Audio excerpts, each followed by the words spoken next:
ओम। सभी का अभिवादन है। आइए इसमें स्वस्ति वाचन के प्रकरण को हम ग्रहण करते हैं। आज स्वस्ति वाचन का 10वां मंत्र है। अध्ययन योग्य जो विषय है आज के समक्ष है।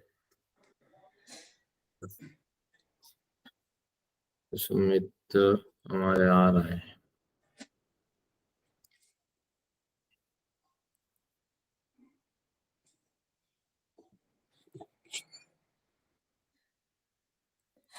आइए स्वस्ति वाचन 10वां मंत्र।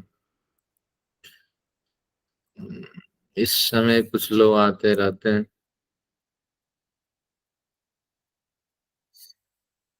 अब मंगलाचरण के रूप में 10वां मंत्र प्रस्तुत है, इसका पाठ करते हैं। ओम नृचक्षसो अनिमिषन्तु अर्हणा बृहद्देवासो अमृतत्वमानसुः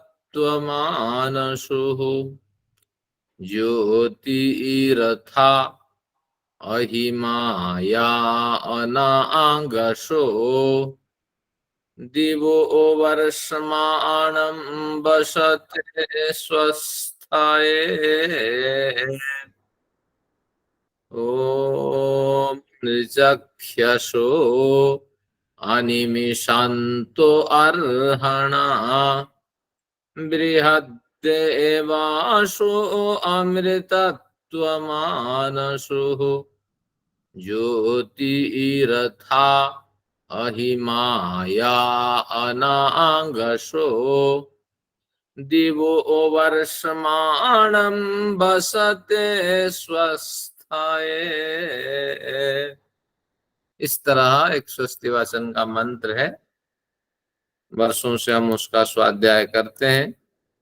आज उसका कुछ विशेष प्रकरण में, विशेष संदर्भ में अर्थ समझते हैं। तो ये मंत्र ओम से आप परिचित हैं। हे परम पिता, हम आपका स्मरण करते हैं। पृथ्वी, दिवलोक, अंतरिक्ष में आपका निवास है। इस तरह तो कौन सा नंबर है आचार्य जी स्वस्ति वाचन का? 10वां मंत्र है। अच्छा। नृचक्षसु अनिमिषन्तु अर्हणा। अब इस पूरे प्रकरण में हम पढ़ेंगे कि ये कहना चाहते हैं ऋषि कि ईश्वर के आश्रय में कुछ अच्छे कर्म करने वाले दिव्यजन, देवजन पहुंच चुके हैं और वे वहीं निवास करना चाहते हैं, क्योंकि उनको वहीं स्वस्ति दिख रही होती है, वहीं कल्याण दिख रहा होता है। तो बड़े प्रश्न हमारे मन में कई बार उठते हैं। ये मुक्तात्मा, ईश्वर का सानिध्य, ये सब हमारे कपोल कल्पित है, लेकिन ऐसा नहीं है। क्योंकि जो हमारा सिद्धांत कहता है हम उसी को ही अपनाते हैं। तो इसलिए एक सिद्धांत का ये सूत्र है, प्रकरण है, इसको हम देखते हैं। इस प्रकरण में ये कहा कि निर्चक्षसः अनिमिषन्तु अर्हणा, ये देवासो शब्द का विशेषण है। देवासः को तोड़ दें तो देवासः बनेगा। सो जो ओकार का विसर्ग लगा है, ये विसर्ग को वो हुआ हो गया है। अब ये व्याकरण की दृष्टि से यहाँ वो नहीं होना चाहिए, लेकिन वैदिक व्याकरण की दृष्टि से यहाँ वो हुआ है। हम इसको तोड़ नहीं सकते, हटा नहीं सकते। देवासो लिखा है तो हम देवासो बनाएंगे। एक बढ़िया बात स्मरण आ रही है। एक फतेह सिंह, डॉक्टर फतेह सिंह करके के विद्वान हुआ करते थे वेद संस्थान में। तो उन्होंने एक प्रोजेक्ट मिनिस्ट्री में पास करने के लिए दिया, वेद पे कुछ काम के लिए। तो वहां से जो मिनिस्ट्री में इस वेद विभाग के लिए जो जुड़ा था, तो उस व्यक्ति ने एक प्रस्ताव रखा कि जिस प्रोजेक्ट वेद पे आप लेके आए हैं, तो उस प्रोजेक्ट में थोड़ा सा परिवर्तन कर दीजिए। वेद में बड़े अव्याकरण प्रयोग हैं, तो इसलिए वेदों में अव्याकरण प्रयोग को पाणिनीय व्याकरण के हिसाब से शुद्ध करके आप संकेत करें। तो इस तरह अगर संकेत करेंगे तो हम आपके प्रोजेक्ट सैंक्शन करेंगे। ये फतेह सिंह के सामने ये विचार आया था। जैसे मैंने उदाहरण दिया, बृहद देवाशो, जहां हसी च सूत्र होता है, हस प्रत्याहार अगर आगे हो, तो ऐसी स्थिति में हम क्या करते हैं कि विसर्ग को ओकार बनाते हैं पाणिनि व्याकरण के हिसाब से। अब यहाँ तो हस प्रत्याहार है नहीं, स्वर वर्ण है, तो बृहद देवाशो बन नहीं सकता। तो इस तरह बड़े प्रकरण होते हैं वेद में, तो उन्होंने इस तरह प्रस्ताव रखा था। तो फतेह सिंह ने स्वयं कहा कि उस जो बड़े अधिकारी थे, तो उनके सामने कि आपको आकर के वेद पे टिप्पणी उठाने वालों को आकर के वैदिक व्याकरण पढ़ना चाहिए, क्योंकि वेद पाणिनि के व्याकरण से संबंधित नहीं है। वेद का अपना एक अस्तित्व है, और संस्कृत तो वही है जो वैदिक व्याकरण की व्यापकता से आपने को संस्कार कर लिया है, वो संस्कृत है। तो इसलिए वही लोक संस्कृत है। लोक संस्कृत में सीमित प्रयोग है, 200 धातुओं का प्रयोग है। तो इसलिए आप नहीं कह सकते हसी च ही ब्रह्मा का सूत्र है, ब्रह्म वाक्य है, उसी के कारण से ही वो बनेगा, ऐसा नहीं। तो इस तरह भले ही पाणिनि के व्याकरण के अनुसार ये न घटता हो, लेकिन वैदिक व्याकरण के अनुसार ये शुद्ध है। और बड़े सूत्र पाणिनि ने वैदिक व्याकरण के भी स्वयं ग्रंथ में दिए हैं। तो ऐसे लोगों के निरर्थक प्रश्न उठता है। चलिए अब देखते हैं क्या चाहते हैं ऋषि। देवाशः, कैसे देव जन है? देवजन ज्ञानी, गुणी, विद्वान, बैरागी, संत, साधक, इस अर्थ में देव शब्द का प्रयोग होता है। ये देवाशः, ये जो देव शक्तियां हैं, देव पुरुष है, देवजन, वो कैसे हैं? उनके कुछ विशेषण हैं। निर्चख्यसः, अनिमिषन्तः, अर्हणाः, बृहत अमृतत्वम आनसुः, इतने सारे प्रकरण हैं देवता के। तो नृचख्यसा, नृ यानी मनुष्य, चक्ष धातु देखने के अर्थ में, इसलिए तो चक्षु आपका बनता है। तो नृचख्यसः, मनुष्यों को या मनुष्यों के कर्मों को या मनुष्यों के कर्मों के दृष्टा। क्योंकि जो सज्जन लोग होते हैं, मनुष्य कहाँ गलत कर रहा है, कहाँ अच्छाई का अनुष्ठान कर रहा है, इनको भली भांति वो देखता है, जानता है, और जहां यथायोग्य स्थान पे वो संकेत करता है ताकि परिवर्तन हो जाए। तो इसलिए निर्चख्यसा, ये देवता लोग जो हैं मनुष्यों के दृष्टा है। और कर्मों के पास इस तरह ब्रैकेट, ये मेरी अपनी शब्दावली है।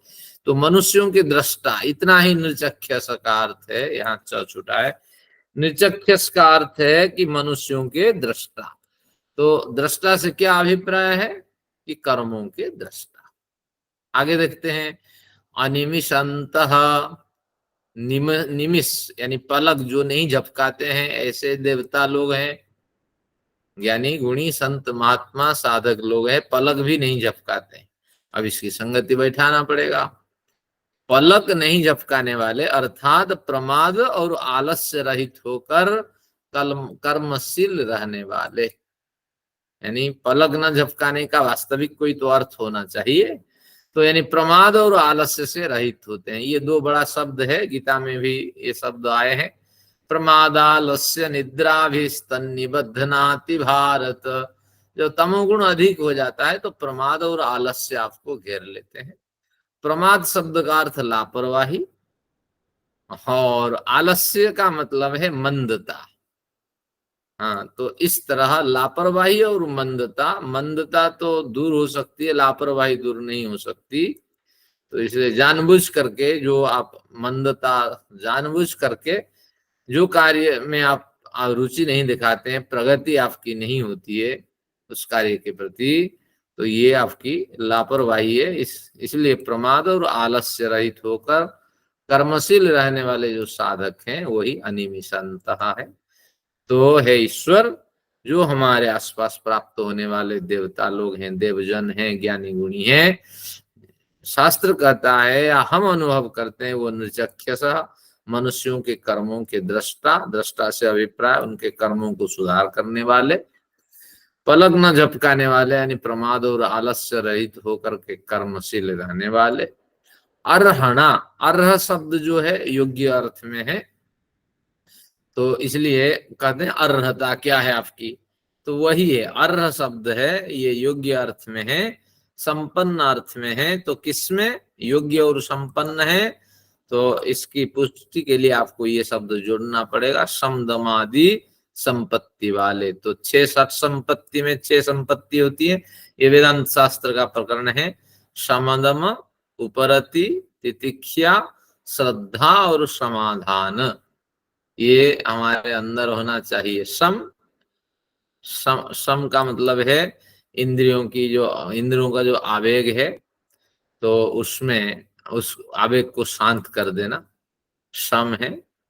दम है इंद्रियों को दमन करना, समय परिस्थिति के अनुसार शांत हुए इंद्रियां भी कई बार हमें व्यथित करती हैं, तो उनको कठोरता से दमन करना, सिद्धांत के विपरीत जाने वाले इंद्रियों को दमन करना, समदम। उपरति, उपरति यानी वैराग्य, हाँ, उपरति। और तितिक्षा, तितिक्षा यानी सहन करना। और समदम उपरति, आपके जिस रास्ते पे चल रहे हैं उसमें हमेशा ही सफलता मिलेगी ऐसी बात नहीं, लेकिन रास्ता अगर आपका चुनाव सही है तो उसको झेलते रहना, कठिनाई को।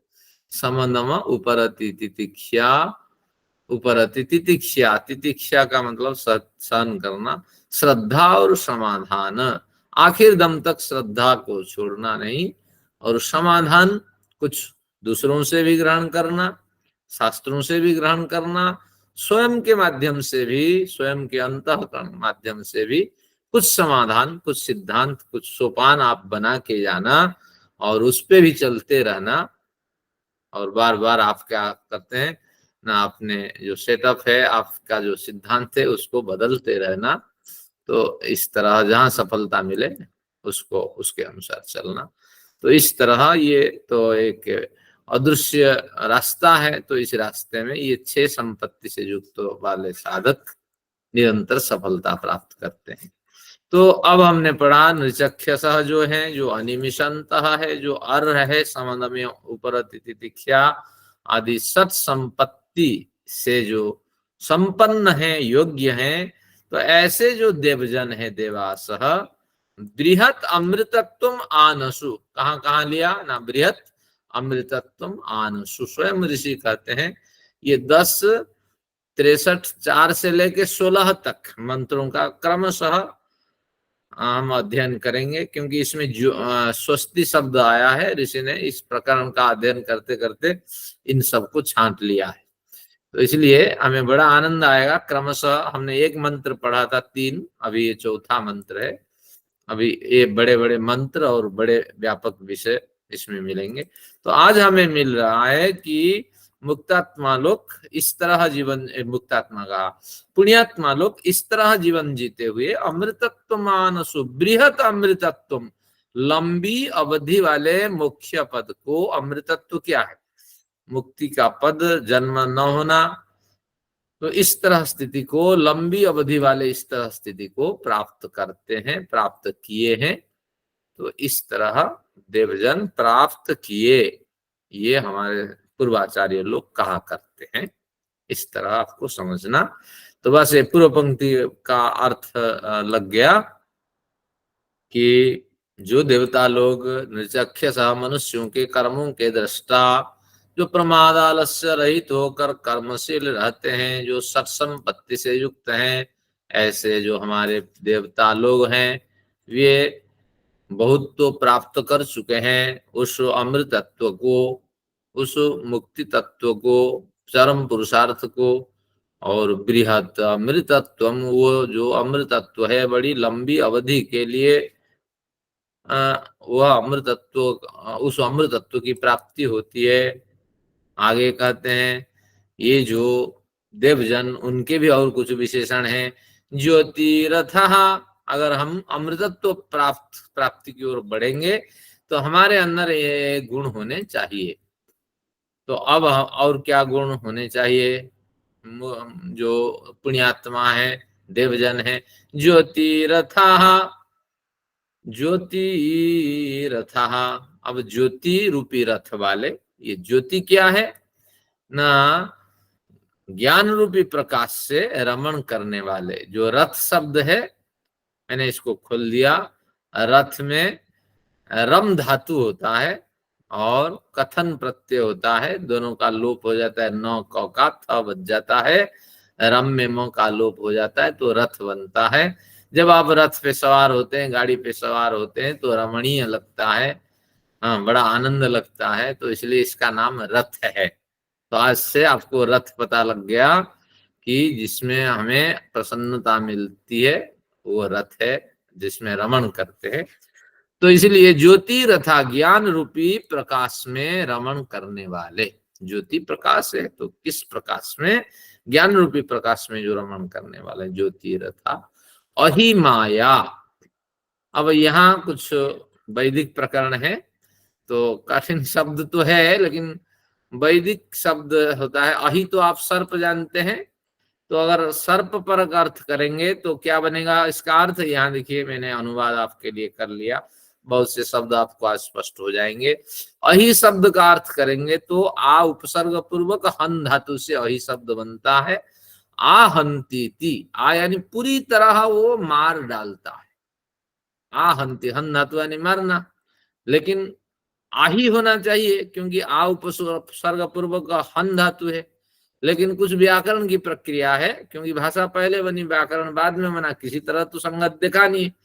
तो अब संगति यहाँ उन्होंने लगाई, पाणिनि ने, आकार का ह्रस्व आदेश हो जाता है तो आ ही होना चाहिए, लेकिन जब आकार का ह्रस्व हो जाता है तो अही बन जाता है।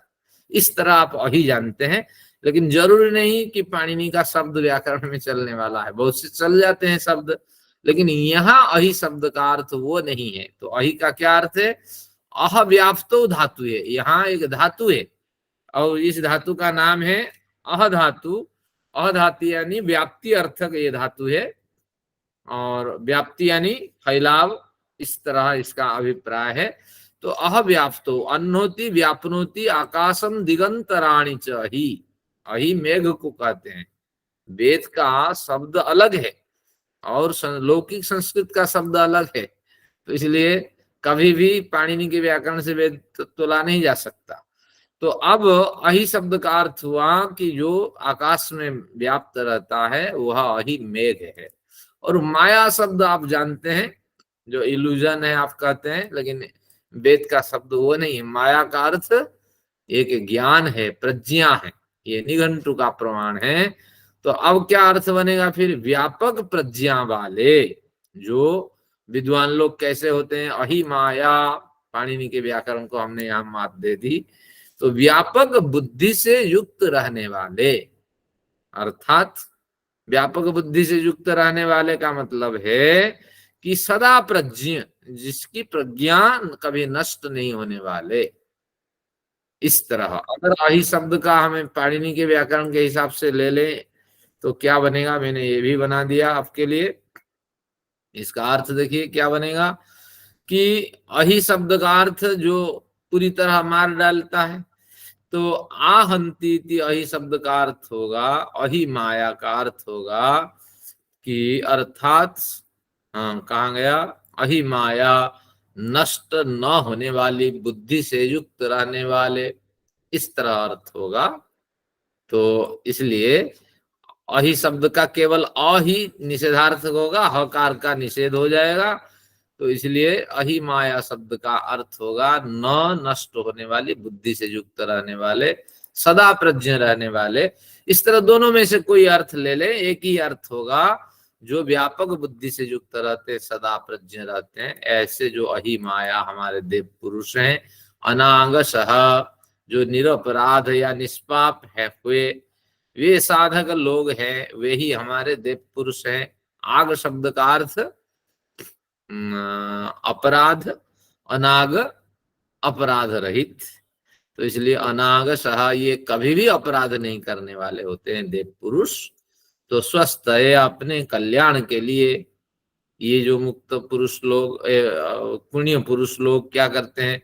दिवा वर्षमाणम, दीवलोक के अर्थात आनंदमय लोक के वर्षक जो है उस ईश्वर में व उस ईश्वर को प्राप्त करते हैं, अनुभव करते हैं, यानी उस परमेश्वर में निवास करते हैं।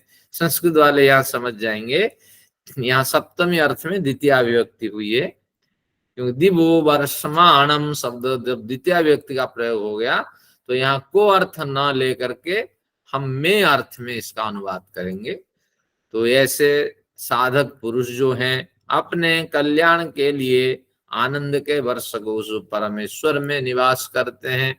अब इसके अध्ययन से हमें ये पता लगा कि निश्चित रूप से ऋषि ये कहते हैं कि ऋषि जिस परिस्थिति में मंत्रों का दर्शन कर चुके थे तो उस समय ऋषियों को अनुभव होता था कि ऋषियों से भी बड़े आदर्श पुरुष यहाँ निवास करते थे, और उन आदर्श पुरुषों के माध्यम से ये निश्चित रूप से आदर्श पुरुषों के माध्यम से वो बताना चाहते हैं कि उन्होंने प्रयत्न किया, तपस्या, स्वाध्याय और संयम आदि के बल पर ईश्वर के सानिध्य प्राप्त किए। उनके दिव्य गुण थे, वो मनुष्यों के मार्गदर्शक थे, निरंतर कर्मशील रहते थे, समदम आदि संपत्ति से युक्त रहते थे, और बड़े दावे के साथ कहते थे कि ये लंबी अवधि वाले मुख्य पद को उन सब ने प्राप्त किया, और वे अहि माया थे, सदा प्रज्ञ थे, और अनागश कभी भी पाप नहीं करने वाले माने जाते थे। और अपने कल्याण के लिए वे निरंतर, जब जीवित थे, निरंतर दिवह वर्षमाणम, दिव शब्द का अर्थ दिवलोक, अब इसको अमान्य करके आनंदमय अर्थ लेंगे, तो आनंदमय लोक के वर्षक उस परमेश्वर में ये बसते निरंतर वो निवास करते थे। तो आज भी जो कुछ पुण्यात्मा लोग हैं तो उनकी जीवन शैली इसी तरह देखी जाती है। इसलिए उस परमेश्वर से प्रार्थना है, जिस तरह भी अपने कल्याण के लिए प्रयत्नशील रहते थे, हमें भी आप कृपा करें, हमारे अंदर उत्साह भरें, हम भी अपने कल्याण के लिए प्रयत्नशील रहें। तो इस तरह आज इसका हमने अध्ययन किया। एक बार फिर पाठ करते हैं, जब सीट मिल जाएगी आपको, या आज भेज देता हूँ, 10 मंत्र हो गए और आप उसका आनंद लें। तो इस तरह आइए इसका एक बार पाठ करते हैं, क्योंकि 10-10 सीट जब बन जाएगी तो मैं क्रमशः भेजता रहूंगा। तो आचार्य जी, वो मुक्ति लोक में है तो वो निचक्षस हो, मनुष्यों के कर्मों को कैसे नजर रख रहे हैं उन पर? क्या वो तो परमात्मा ही रखेगा सब पे, वो कहाँ रखेंगे देवता लोग? अब मंत्र के टुकड़ों में सब तो ऋषि नहीं बताएंगे ना, तो ये कहना चाहते हैं मनुष्यों के कर्मों के दृष्टा, जो दृष्टा भी है वो सुधारक भी तो है, ये अर्थ हमें लेना पड़ेगा। तो देखते हैं मनुष्य कहाँ गलत करते हैं, कहाँ ठीक करते हैं। तो पर वो तो मुक्ति लोक में चले गए ना, वहां बस रहे हैं ना, द्युलोक में बस रहे हैं ना, वो यहाँ कैसे देखेंगे हमें? जब तक वो जीवित रहे तब तक देखा उन्होंने। हाँ, तब तक उन्होंने काफी सुधार किया समाज में। तो ये कहना चाहते हैं ऋषि, और वो हमेशा आदर्श रहे। एक बड़े ऋषि रहे अगस्ती। अगस्त्य ऋषि के मंत्र आते हैं, लोपामुद्रा अगस्ती, अगस्त्य खनमान खनित्रेयी। क्या बढ़िया है, खनित्रेयी ही खनमान, यानी कुदाली से भी वो अपनी खेती करते थे, इसमें उल्लेख आता है वेद में। तो अगस्त्य के समान आपको क्या करना चाहिए? प्रयत्नशील रहना चाहिए। इस तरह हमेशा वे प्रयत्नशील रहते थे। चलिए, जब कभी इस प्रकरण पढ़ेंगे, अगस्त्य लोपामुद्रा एक बढ़िया प्रकरण है, तो इसमें भी एक स्मरणीय बिंदु है, मुझे कई बार स्मरण आता है। घर बसाने से पहले अगस्त्य लोपामुद्रा को समझ लेना चाहिए। अगर घर में पत्नी आती है या बच्चे होते हैं, तो अगर साधन नहीं है तो उस परिवार में आनंद नहीं आने वाला है। तो लोपामुद्रा और अगस्त्य के संवाद में वही उल्लेख हुआ है, जब साधन इकट्ठा हो जाए तभी घर बसा है। नहीं तो आजकल तो सब कोई शादी ब्याह बच्चे पैदा करने में लगे रहते हैं। तो वो बढ़िया प्रकरण है, स्मरणीय। आचार्य श्री, साधन चाहे कम हो, अगर गृहिणी अच्छी है, सद्गुणों वाली है, तो उसको वो कर लेती है, एडजस्ट कर लेती है। नहीं, ऐसा नहीं, घर में तनाव रहता है। स्वयं ही उसमें लोपामुद्रा ने कहा है कि विवाह अगर करना है व्यवस्थित होकर के, आश्रम छोड़ करके, और एक बढ़िया जीवन जो जिया जा सकता है, गृहस्थ उचित जीवन, ऐसे अगर आप जियोगे तब मैं आपसे विवाह करूंगी, नहीं तो नहीं। वो प्रकरण कभी पढ़ेंगे, वो तो आप विवाद का विषय नहीं है। पत्नी की भूमिका नहीं है ज्यादा घर गृहस्थ में, पति का भी बड़ी भूमिका है। चलिए, हाँ, अगस्त्य लोपामुद्रा ऋग्वेद का विषय है। अगस्त्य खनमान खनित्री, स्वयं ही अगस्त्य को कृषि करना पड़ा, खनित्र यानी कुदाली लेकर के, तो उन्होंने कपास की खेती की। तो इस तरह बड़ी चर्चा इसमें है। चलिए, धन्यवाद। इसके भी बड़े आध्यात्मिक अर्थ होते हैं, कुछ संकेत किया मैंने। आइए आज के प्रकरण को स्पर्श करते हैं। हम तो आपका धन्यवाद करते हैं कि आपके द्वारा हमें बहुत बहुत ज्ञान मिल रहा है। चलिए, कुछ नहीं, सभी पूर्वाचार्यों की देन है। आप ही लोगों से तो मैंने सीखा है, तो आपकी लोगों के बीच में वितरण है। तो आज पूरे तीसरे अध्याय की करेंगे समीक्षा, पूरे तीसरे अध्याय की। हाँ, अब अनुराधा जी कह रही है कि पहले समीक्षा प्रकरण को जारी करें। तो इसका नया नहीं रिजल्ट होगा, आज भी नया नहीं होगा, चौथा चैप्टर स्टार्ट। हमारे बजाज साहब को रिजल्ट मिल गया है। आपको ही सुना देता हूँ, क्योंकि जो मुझे कितने 50 नंबर सीट से मुझे अलग कर दिया गया, यानी स्वयं ही आप अपना तैयारी करो और कक्षा प्रस्तुत करो। तो इसलिए उसकी प्रिंट लगा के सेटिंग करके केवल ही यहीं तक पहुंच पाया। लेकिन सारी सीट निकालने के बाद फिर मुझे पढ़ना है, क्योंकि जब तक अध्ययन नहीं होता तब तक समीक्षा में क्या करूं। तो बजाज साहब को तो दे दी सारी सीट। और अब अध्ययन अगले प्रकरण में करेंगे, लेकिन आज कुछ पढ़ेंगे नया। चौथा चैप्टर स्टार्ट करेंगे ना। हाँ, कुछ पढ़ेंगे और समीक्षा एक गंभीर विषय है, मुझे अवसर निकाल करके उसको पढ़ना पड़ेगा। कुछ बजाज साहब करे पढ़ ही लिया है, समझ ही चुके हैं। तीसरा चैप्टर तो बार बार होके हो ही गया है सारा, चौथे पे ही चलता। हाँ, कुछ समीक्षा करते हैं, हल्की समीक्षा रहेगी, कोई लंबी नहीं रहेगी, क्योंकि हर बार मन चाहता है कुछ नया पढ़े। तो आए आज पढ़ते हैं। चतुर्थ प्रकरण आप निकालें। मन को खाना नहीं देंगे तो मन भी हमें दुखी करने वाला होगा।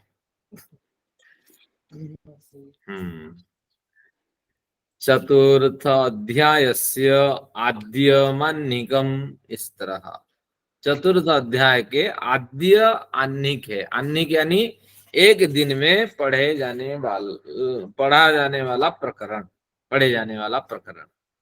तो एक दिन में कोई पढ़ पाएगा? विद्वान लोग पढ़ते हैं।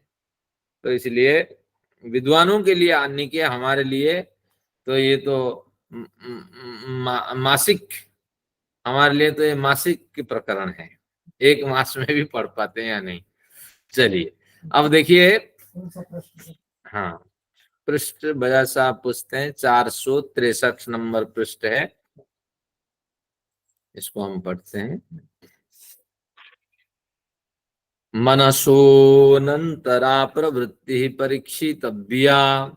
मैं ये प्रकरण इसलिए ले रहा हूं, मैं एक ही सूत्र आज पढ़ाऊंगा, क्योंकि ज्यादा पढ़ाऊंगा तो विषयांतर होगा, अभी समीक्षा हुई नहीं है। तो थोड़ी संस्कृत पंक्ति के साथ चलते हैं। मनसोंतरा प्रवृत्ति परीक्षितव्या। पहला सूक्त है ये प्रवृत्ति वाला। हाँ, बिल्कुल पहला सूत्र है। संस्कृत वाले ऊपर पंक्ति ले लेते हैं, सूत्र को अभी बाद में पढ़ते हैं।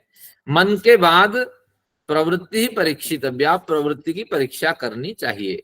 तत्र खलु यावद्धर्मा धर्माश्रय तत्र खलु यावद्धर्मा धर्माश्रय शरीरादि परीक्षितम। तत्र खलु कि पूर्व प्रकरण में हमने धर्म और अधर्म, इन संस्कारों के आश्रित शरीर आदि की परीक्षा कर ली है। परीक्षितम शरीर आदि परीक्षितम सर्वासा प्रवृत्ते परीक्षा इत्याह। सर्वासा प्रवृत्ते परीक्षा इत्याह। तो इसलिए जो परीक्षा हुई तो वो सर्वा परीक्षा प्रवृत्ते है।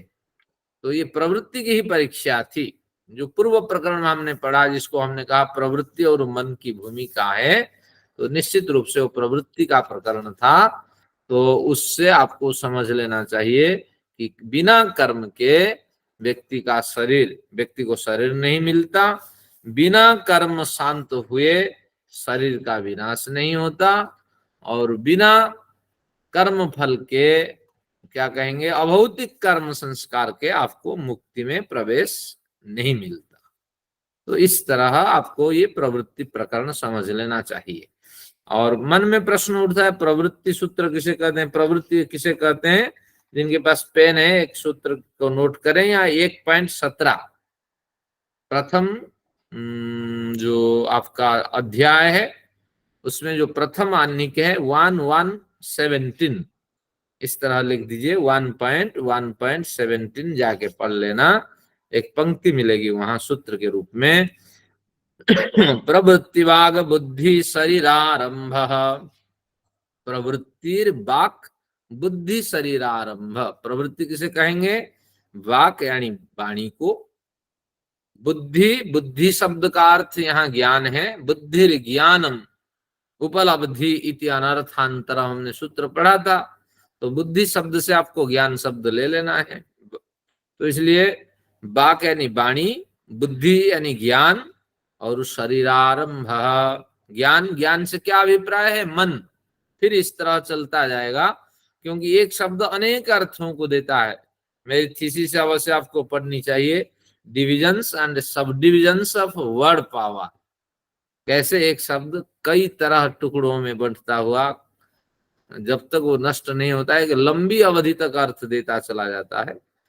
तो इस तरह प्रवृत्ति वाक वाणी से, और बुद्धि शब्द से अभिप्राय है आपका मन से, ज्ञान और मन।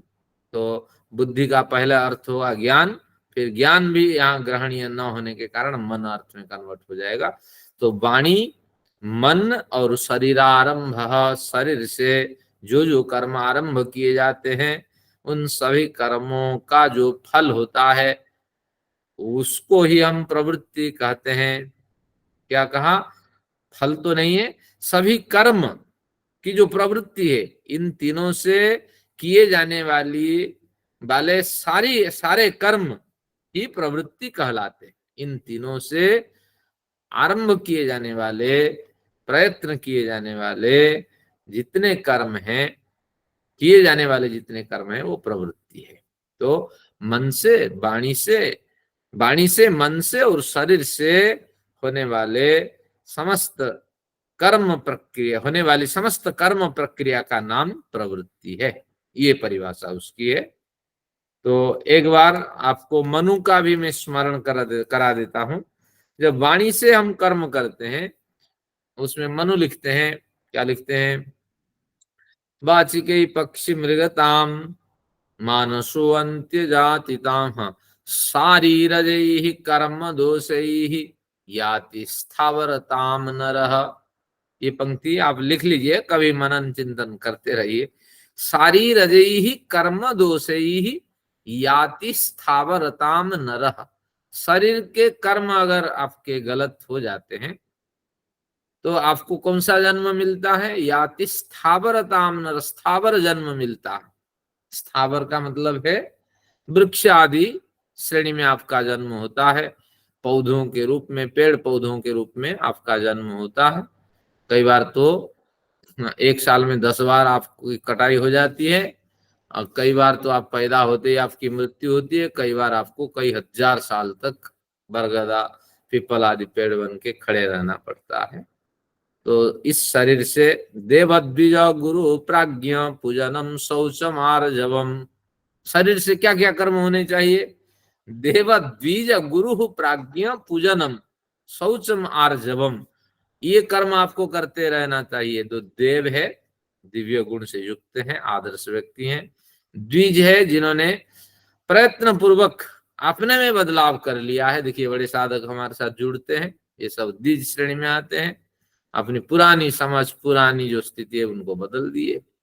तो इसलिए देवद्विज गुरु हो प्राज्ञ, गुरु जिन्होंने अंधकार से आपका निवारण किया है, तो इनका पूजन करना, इनके प्रति सम्मान आभार व्यक्त करना। देवद्विज गुरु प्राज्ञ पूजनम शौचम आर्जवम, हमेशा शौच से अभिप्राय शरीर को पवित्र रखना, शरीर में गंदगी नहीं रहने देना, ऐसी बेकार्य व्यस्तता, ऐसी साधना में व्यस्तता नहीं रखनी कि शरीर समाज के लायक न बने।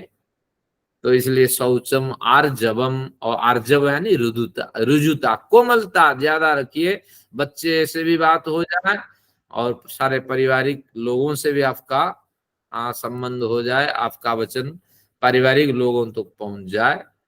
अब हमारे सचदेवा साहब कुछ विचार रखना चाहते हैं इस संदर्भ में, क्योंकि मनुस्मृति का क्या खाली रेफरेंस है? मनुस्मृति का रेफरेंस नंबर दे सकते हैं आप? कोई कह रही हूँ दे वहाँ सकता देख हूँ। लेंगे, दे हाँ। सकते देवा हैं, जी देख लेंगे। वो चेक किया, दोनों ने इकट्ठा पूछा है कि इसका रेफरेंस दे दीजिए। अवश्य अवश्य मैं भेजता हूँ कक्षा के बाद। मैंने लेट लिखना शुरू किया, ये शीट में तो नहीं होगा ना, मैं लिख लूँ ये।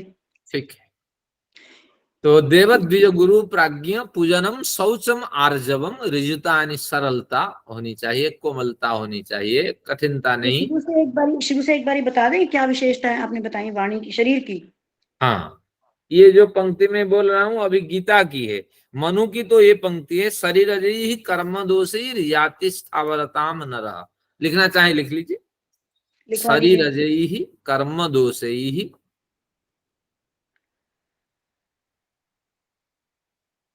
शरीर ही कर्म दोषी याति स्थावरताम नरः। याति याति याति यानी प्राप्त करता है, स्थावरताम नरः। नरः। अगली पंक्ति में वाचिकई ही पक्षी मृगताम, वाचिकई ही पक्षी मृगताम, हाँ जी। हाँ, मानसई ही अंत्य जातिताम। ये पंक्ति तो आपको याद रखनी है, मानसई ही अंत्य जातिताम। हाँ, बस इतना आप रखें। अब जो मैं इसमें एक बिंदु उठा रहा हूं, ये गीता की पंक्ति है कि क्या शरीर में ऐसी गलतियां हो जाती है। मनुस्मृति वाले का अर्थ क्या है? हाँ, अभी एक एक करके खोलेंगे। शरीर से अगर गलत कार्य होते हैं, अच्छा कार्य होते हैं तो वो अभौतिक संस्कार में जुड़ जाता है, उसकी चर्चा नहीं होती है। अगर गलत कार्य हो जाता है शारीरिक कर्म से, तो क्या होगा कि शारीरिक कर्म दोषी स्थावर जन्म होता है। स्थावर जन्म से मतलब पेड़ पौधे आदियों में हमारा जन्म देखा जाता है। निरंतर कटाई छटाई होती है और कहीं कहीं लंबे समय तक हम खड़े रहते हैं, ये स्थावर जन्म है। तो वही शरीर में प्रश्न उठता है। वाणी से तो गलती हो सकती है और मन से गलत चिंतन हो सकता है, शरीर में क्या गलत चिंतन, ये एक प्रश्न है, मैंने इसलिए खोला उसको। गीता शास्त्र कहता है कि शारीर ही देवद्विज गुरु प्राज्ञ पूजनम शौचम आर्जवम, देवताओं का, द्विज का और प्राज्ञ विद्वान पुरुषों का अगर आपने सम्मान नहीं किया, उनके सामने सिर नहीं झुकाया, और पूजनम शौचम आर्जवम, शरीर को आपने शुद्ध नहीं रखा, मलिनता के साथ आपका शरीर समाज में दिखाई पड़ा, और आर्जवम आप में कोमलता नहीं है, कठोरता के साथ हमेशा आपने व्यवहार किया, सेवक भी आपसे मिलने के लिए खुश हो जाए और अच्छा आपके मित्र भी मिलने के लिए खुश हो जाए, ऐसा व्यक्तित्व बनाइए कि क्रोध ही आपके पास न रहे। तो निश्चित रूप से कोमलता, सरलता और हर व्यक्ति की बात समझने की एक धैर्यशीलता आप में उत्पन्न हो जाए, तो शारीरिक दोष से आप बच जाएंगे। आगे क्या कहता है, क्या कहा, देवद्विज गुरु प्राज्ञ पूजनम शौचम आर्जवम ब्रह्मचर्यम अहिंसा च शारीरम तप उच्यते। ब्रह्मचर्य भी आपको धारण करना चाहिए, क्योंकि वही ऊर्जा बचे तो आपके सामाजिक कार्य में उसका विनियोग होगा। और अहिंसा, किसी भी प्राणी को मन वचन और शरीर से हिंसा नहीं पहुंचानी। तो इतना कार्य अगर आप करेंगे तो कम से कम आपका बचाव हो जाएगा।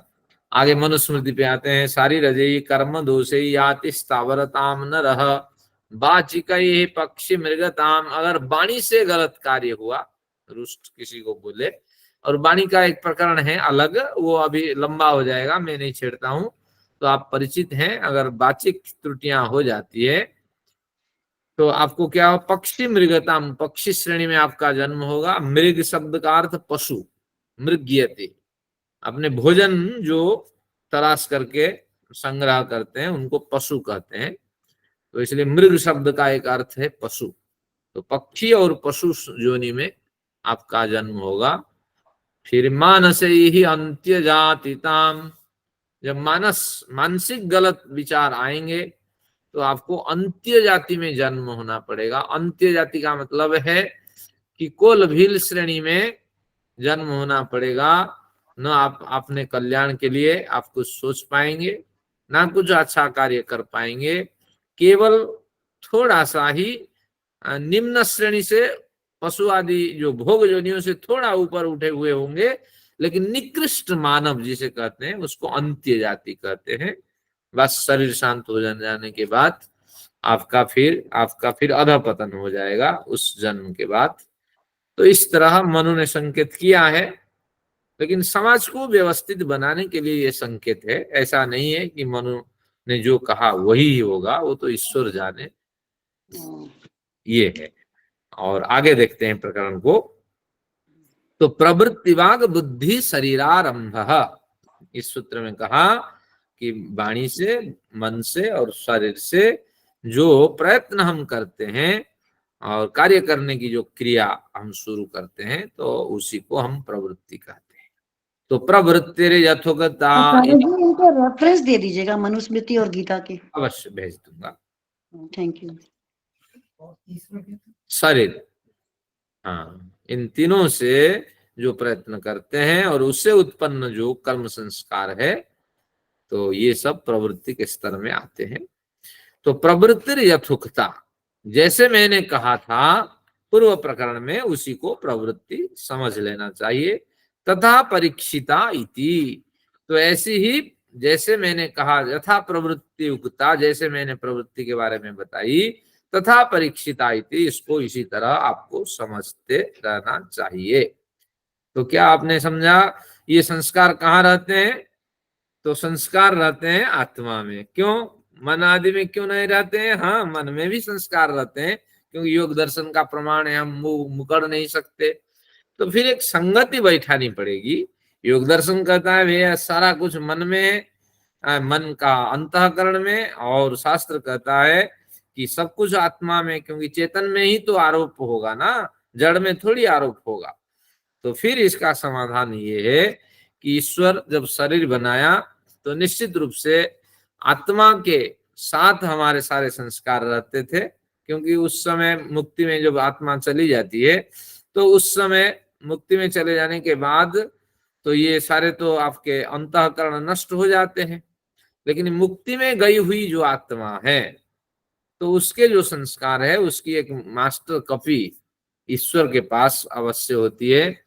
तो आत्मा आते ही उस कॉपी को एक कॉपी तो उसमें आत्मा में छोड़ देते हैं, और एक कॉपी जो अंतःकरण आदि बनते हैं तो उसमें भी छोड़ दी जाती है। तो बस इस तरह दोनों तालमेल बैठा करके ये सारा कार्य करते हैं, और इस तरह आपको समझना पड़ेगा। तो यही ये कहना चाहते हैं, जैसे मैंने प्रवृत्ति के बारे में बताया था, तो उस तरह उसकी परीक्षा कर लेनी चाहिए। यानी दोनों स्थिति में, अंतःकरण में भी हमारे संस्कार होते हैं और उसकी एक छाप आत्मा के पर पड़ी होती है। और आत्मा तो नित्य बुद्ध शुद्ध मुक्त है, लेकिन जहां अंतःकरण का निवास है तो उस निवास से आत्मा पीड़ित रहती है, और वही आत्मा की कॉपी आपको समझ लेनी चाहिए। तो इस तरह आत्मा के साथ वो कॉपी नहीं जाती है, आत्मा और कॉपी में बड़ा फासला है, और जो कॉपी दिखाई पड़ती है वो अंतःकरण के सद्भाव से एक छाया सी दिखाई पड़ती है। तो इस तरह आत्मा तो बिल्कुल निर्लेप है, निर्गुणम निराकारम निरूपम आदि हमने अध्ययन किया था। ये प्रकरण समझ लेना चाहिए। आगे देखते हैं, इस प्रकरण को थोड़ा और बढ़ाते हैं। प्रवृत्त्यनंतरास्तर्हि दोषाः परीक्ष्यन्ताम् इत्याह, कहा प्रवृत्ति के अनंतर अब दोष की परीक्षा करनी चाहिए। क्यों प्रवृत्ति करना चाहिए? 12 प्रमेय का अध्ययन होना चाहिए। तो प्रमेय 12 क्या है? आत्मा शरीर इंद्रिय अर्थ, आत्मा शरीर इंद्रियार्थ बुद्धि मन, प्रवृत्ति, प्रवृत्ति के बाद दोष। अब दोष का प्रकरण हम लेते हैं। इस दोष का अभिप्राय है राग और द्वेष, और कुछ नहीं है। द्वेष का मतलब राग और द्वेष। एक बढ़िया इस पे लेख हो सकता है, कभी इस पे लिखूंगा राग और द्वेष पर। ये राग और द्वेष आखिर समय तक हमारा साथ नहीं छोड़ते, और ये निश्चित रूप से मृत्यु के अंतिम क्षण तक हमारे साथ बने रहते हैं। और फिर जब हम नए विकास की ओर जाते हैं, फिर इसमें कुछ परिवर्तन होता रहता है अपने संस्कार के अनुरूप। तो बस मुक्ति में तो सब कुछ छूट जाता है, तो इसलिए ये राग द्वेष भी उस समय नहीं होते हैं। और इन बिना राग द्वेष के आत्मा अपने स्वाभाविक गुण से ईश्वर का ज्ञान ग्रहण करता। इस राग द्वेष से वो आनंद नहीं अनुभव करता। तो अब देखते हैं तथा दोषः। अब उसके बारे, दोष के बारे में हम पढ़ते हैं। तो ये पंक्ति पढ़ते हैं पहले।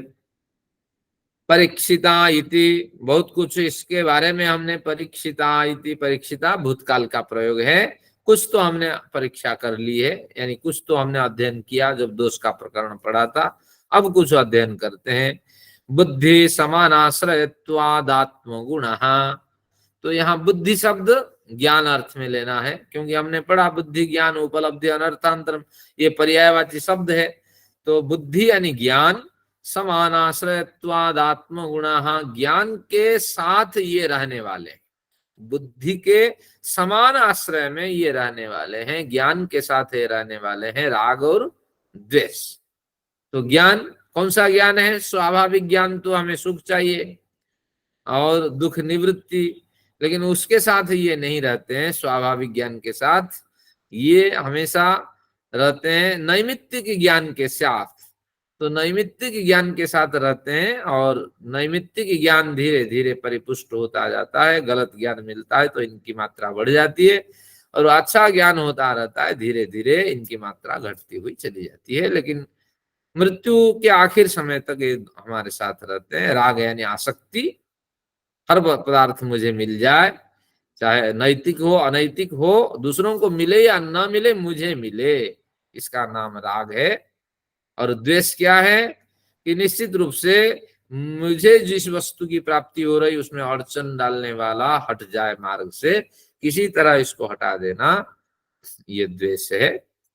तो इसलिए अब देखते हैं, क्योंकि आत्मा के साथ, बुद्धि के साथ, ज्ञान गुण के साथ ये दोनों रहते हैं। प्रवृत्ति हेतुत्वाद पुनरभव प्रतिसंधान सामर्थ्याच्च। प्रवृत्ति हेतुत्वाद, प्रवृत्ति नामक कारण से, पुनरभव प्रतिसंधान सामर्थ्याच्च संसार हेतव, ये संसार के कारण बनाते हैं हमें। ये राग द्वेष संसार में यही लाते हैं। क्यों? पुनर्भव प्रतिसंधान, प्रतिसंधान यानी जोड़ना, पुनर्भव को यानी पुनर्जन्म को जोड़ने के सामर्थ्य इनमें होने के कारण ये संसार के कारण है। क्योंकि इन्हीं से हम कर्म करते हैं और फिर संस्कार उत्पन्न होता है, फिर हमें आना पड़ता है। ये कहना चाहते हैं भाष्यकार। ग्रंथकार तो कुछ नहीं कहते हैं, केवल सूत्रकार इतना कह दिए, तथा दोषा परीक्षिता। तथा दोषा जैसे अविदोष का प्रकरण को आपको समझ लेना चाहिए। जैसे प्रवृत्ति के बारे में मैंने कुछ कहा था, ऐसे दोष के बारे में भी बहुत कुछ कह दिया। आगे कहते हैं, देखिए, संसारस्य अनादित्वा आदनादिना प्रबंधेन प्रवर्तन्ते। तो प्रबंध शब्द का अर्थ प्रवाह, संसार अनादि है, तो अनादि होने के कारण संसारस्य अनादित्वात् अनादिना प्रबंधेन, अनादि प्रवाह से प्रवर्तन्ते, ये तैरते रहते हैं। कौन? राग और द्वेष।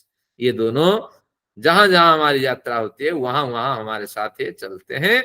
मुझे अधिकाधिक मिल जाए और दूसरों को ना मिले। देखिए पशु योनि में कैसे आपस में लड़ जाते हैं, तुम मेरा खाना खा लिया, उसको कैसे सिंग से मार करके भगा देते हैं, और कैसे कुत्ते आपके पीछे पड़ जाते हैं, ये कौन सा आ गया मेरे इलाके में।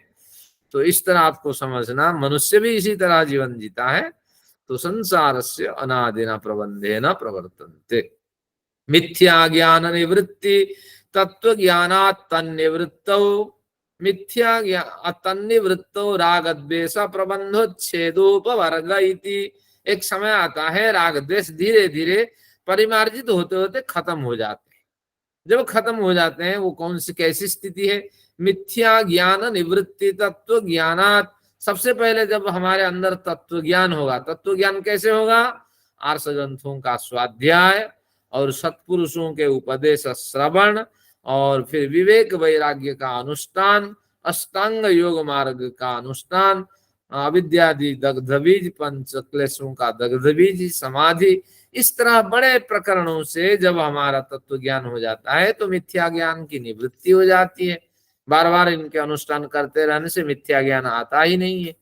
तन्निवृत्तो राग देश प्रबंधोच्छेद, प्रबंध यानी प्रवाह, राग देश का जो प्रबंध है, जो प्रवाह है, उसका उच्छेद हो जाता है, राग द्वेष हमारे अंदर से समाप्त हो जाते हैं। अपवर्ग इति, अपवर्ग शब्द का अर्थ यहाँ समाप्त हो जाते हैं, प्रबंध छेद के साथ इनका अपवर्ग हो जाता है। तो प्रादुर्भाव तिरोधान धर्म का इत्येव माध्यगुतम दोषाणाम इति, प्रादुर्भाव और तिरोधाव धर्म का ये राग द्वेष होते हैं। जैसे बच्चा शुरू होता है, उस समय थोड़ी इनकी उत्पत्ति देखी जाती है, उत्पन्न होते ही बच्चे में राग द्वेष नहीं देखे जाते। आप उनको मार भी सकते हैं, काट भी सकते हैं, लेकिन वास्तविक रूप से इनकी उत्पत्ति कब होती है ना, थोड़ा सा बुद्धि, कुछ समय बीत जाने के बाद, बुद्धि परिपक्व हो जाने के बाद राग द्वेष इनमें आने लगते हैं। तो इसलिए प्रादुर्भाव इनका होता है, यानी बीच में ये आके टपकते हैं, और तिरोधान धर्म का जो बीच में आता है फिर वो बीच में ही चला जाता है। तो इस तरह प्रादुर्भाव तिरोधाव धर्म का इत्येवं आदि उक्तम दोषाणामिति। तो इस तरह दोषों के प्रकरण में मैंने पूर्व प्रकरण में, प्रथम अध्याय में और प्रथम आन्निक में बहुत कुछ कहा है, तो इसको देख लेना चाहिए। अब इस प्रकरण में 2-3 बिंदु आपको स्मरणीय है, आपको नोट करना चाहिए, क्योंकि बहुत कुछ पढ़ते हैं, कई बार पंक्ति सह पढ़ते हैं। हमारे सचदेव साहब हमेशा कहते हैं पंक्ति सह पढ़ना चाहिए, बड़े स्मरणीय विचार है, लेकिन कई बार हमारे सामने बंधन होता है, इतने लंबे प्रकरण को हम कैसे पढ़ें, बहुत से संक्षेप करके पढ़ाते हैं। लिखिए 2-3 प्रमुख बिंदु है कि ये राग द्वेष आत्मा के साथ रहते हैं। एक मैंने कहा ना, राग द्वेष पे एक बढ़िया लेके बन सकता है, कभी वो लिखूंगा। राग द्वेष आत्मा में स्थित, राग द्वेष आत्मा में स्थित नैमित्तिक ज्ञान के साथ निवास करते हैं। राग द्वेष आत्मा में स्थित नैमित्तिक ज्ञान के साथ निवास करते हैं।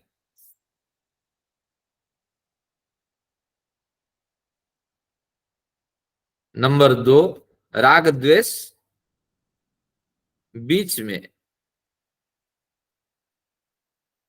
मनुष्य शरीर में प्रकट होते हैं,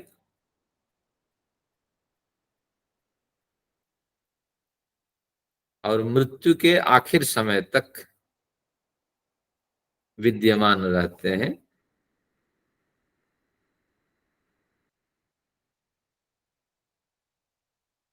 पुण्यात्मा से, अब तीसरा बिंदु, पुण्यात्मा से मुक्तात्मा बनने की स्थिति में, पुण्यात्मा से मुक्तात्मा बनने की स्थिति में राग द्वेष धीरे धीरे परिशोधित हो जाते हैं, अर्थात समाप्त हो जाते हैं, क्योंकि जो उत्पन्न हुआ है वो विनाश तो होगा ही। तो इस तरह आगे प्रमुख है, ये अविद्या के कारण उत्पन्न होते हैं। अगला बिंदु, राग द्वेष जो है अविद्या के कारण उत्पन्न होते हैं। अविद्या का प्रमुख कारण प्राकृतिक भोगों का उपभोग। अविद्या क्यों आती है? क्योंकि प्राकृतिक संबंध से प्राप्त भोगों का हम उपभोग करते हैं। तो अविद्या का प्रमुख कारण है प्राकृतिक संबंध से प्राप्त भोगों को अधिकाधिक ग्रहण करना। ठीक है, प्राकृतिक प्रकृति से प्राप्त, प्रकृति से संबंधित, प्रकृति संबंधित, हाँ, प्रकृति से संबंधित भोगों को अधिकाधिक ग्रहण करना, यानी ईश्वर जो अपनी व्यवस्था बनाता है तो प्रकृति को उपादान कारण बना के बनाता है, तो प्रकृति के माध्यम से वो भोग पहुंचा देता है, भाई तुम कमाए हो तो खाओ, और हम उसको ज्यादा से ज्यादा बटोरते हैं, तो और अधिक भोजन करते हैं, हम छोड़ते ही नहीं है। जब कुछ सब खा ही लेंगे तो निश्चित रूप से एक तो बैलेंस खत्म हो गया, और जितना जितना भोग करते रहेंगे बुद्धि जड़ होती जाएगी, भोगों में ही प्रवृत्त होंगे, तरह तरह की सुविधाओं का हम उपयोग करेंगे। तो इस तरह अब अगला जो प्रकरण है, विवेक, वैराग्य, अभ्यास और ईश्वर चिंतन, विवेक, वैराग्य, अभ्यास और ईश्वर चिंतन रूपी तत्व ज्ञान से, विवेक, वैराग्य, अभ्यास और ईश्वर चिंतन रूपी तत्व ज्ञान से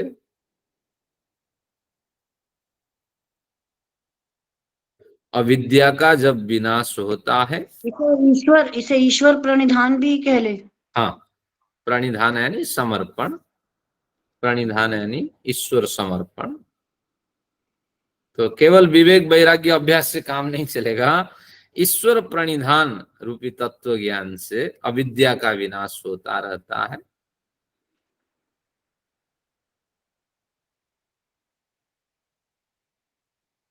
और राग द्वेष धीरे धीरे परिशुद्ध होते जाते हैं।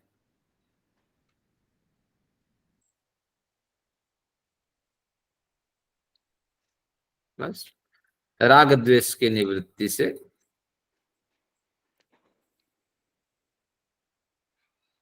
प्रवृत्ति का विनाश हो जाता है। सर जी एक बार दोबारा बोल दीजिए प्लीज। हाँ, राग द्वेष की निवृत्ति से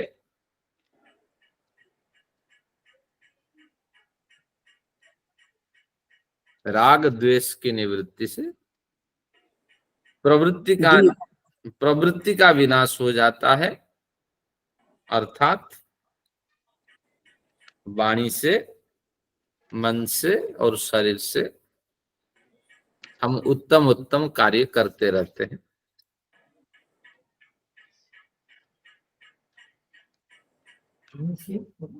मन से और शरीर से हम उत्तम उत्तम कार्य करते रहते हैं। हाँ, कुछ सचदेवा साहब बताना चाहते हैं, बताइए, आपका हैंड रेज है। अच्छे साधक हैं हमारे बीच में सचदेवा साहब। जी धन्यवाद आचार्य जी। हाँ जी, मैं तो यही कहना चाहता हूँ कि जो 5 क्लेश हैं, ये राग द्वेष में अविद्या, अस्मिता, राग द्वेष, अभिनिवेश, तो ये 2 जो हैं उसके पार्ट हैं, और अविद्या जो है उसकी भूमि है। तो आपने बताई अविद्या क्षेत्रम उत्तरेशाम, एक सूत्र है योग दर्शन का, इसको भी नोट कर दीजिए। तो वही मैं बताना चाहता था कि अविद्या ही सब क्लेशों की जननी है। तो इसलिए आपने बता ही दिया कि अविद्या को ही हटाना है। नैमित्तिक ज्ञान जो हम प्राप्त करते हैं अपने जीवन में, उसको हटाना है, उसको शुद्ध करना है। शुद्ध ज्ञान, शुद्ध कर्म, शुद्ध उपासना, ये 3 चीजें हमारे जो है हमें अपनानी होती हैं। तो तप, स्वाध्याय, ईश्वर प्रणिधान, विवेक और वैराग्य, इन सबको मिलाकर तत्व ज्ञान होता है, और तत्व ज्ञान से ही फिर मिथ्या ज्ञान की निवृत्ति होती है, और फिर उससे ही उसी के साथ का रास्ता, अविद्या हटने लगती है जी। हाँ, फिर हमें आगे के रास्ता धीरे धीरे दिखाई पड़ते हैं। पहले तनु होते हैं, हरण किया, फिर ये पहले तनु होते हैं, धीरे धीरे इनको ऊपर और ज्यादा अभ्यास करने से फिर ये बिल्कुल क्लेश जो है वो समाप्त होते हैं। इतना ही कहना था। धन्यवाद। धन्यवाद जी। आप हमेशा कुछ ना कुछ ऐड ऑन करते हैं और हमें पुराने जो अभ्यास है उसकी ओर ले चलते हैं। तो इस तरह एक बड़ा प्रकरण है, हठात तो इस पे हम अधिकार नहीं जमा सकते, और प्रश्न उठता है कि अगर अविद्या कहते ही ये सारे पंच क्लेश की जननी का कथन हो जाता है, तो फिर राग द्वेष का पृथक से क्यों कथन किया गया?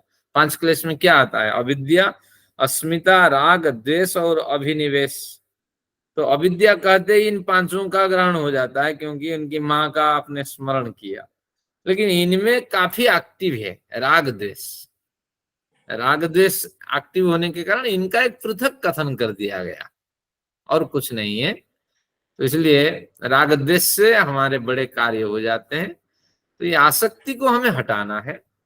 हमें न्यूनतम भोग चाहिए, मिल जाए तो खुश, ना मिल जाए तो खुश। ये गलतियां हर व्यक्ति से होती है, तो इसलिए न्यूनतम भोग की ओर आप चले। जैसे बड़े साधु संत हैं, प्रयाग में देखेंगे, एक संकेत करता हूं, स्कूटर पे, मोटर बाइक पे सारी जो सुविधाएं हैं उनके पास, उसका सारा उपभोग करते हैं और बाबा बने हुए होते हैं, और बड़े सिंहासन पे बैठते हैं चांदी के। बड़े संतों का नाम लेना कहीं सुन रहे होंगे, बड़े बड़े मठाधीश हैं, पीठाधीश्वर है। जब इतना बड़ा त्याग हो गया, उसी धन को आप समाज कल्याण में लगाइए, और सोना चांदी के आप सिंहासन बनाते हैं, उस पे बैठ करके उपदेश देते हैं। ये शोभा नहीं देता। तो इस तरह ये सब धीरे धीरे ये आसक्ति है, राग और द्वेष है, और इससे हमें थोड़ा दूर रहना चाहिए। और ये लोग फंसे जाते हैं उसमें, वो तो है ही, अविद्या मोह में आप हमेशा डाल देती है हमें। और उनका संकल्प अच्छा था, लेकिन वो छूटता नहीं है।